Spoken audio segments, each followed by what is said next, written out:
तो आज हम डिस्कस करेंगे ऑस्टियोपोरोसिस को।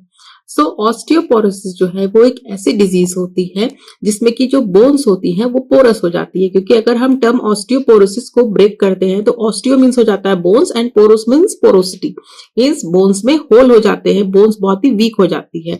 अब अगर हम बात करें कि हमारी बॉडी का कौन कौन से पार्ट या मसल्स जो होती है वो अफेक्ट होती हैं, तो जो बेसिकली इसमें अफेक्ट होती हैं बोन्स, और बोन्स भी कहाँ की, जो हिप बोन्स होती हैं, स्पाइन की बोन्स होती है या रिस्ट की बोन होती है। अब अगर हम बात करें इसके कॉज की, तो कॉज होता है कि बॉडी में जब कैल्शियम और फास्फोरस की डेफिशिएंसी होती है तो ये हमारी बोन डेंसिटी जो होती है वो लूज होने लगती है, जिस वजह से ऑस्टियोपोरोसिस होता है। अगर हम बात करें कि सबसे ज्यादा ये कैसे लोगों में होता है, तो जो एल्डरली पीपल होते हैं उनमें सबसे ज्यादा होता है। दूसरा, जो पोस्ट मेनोपॉजल वीमेन होती हैं उनमें होता है। ये सिम्टम्स जो होंगे वो बोन में पेन होगा,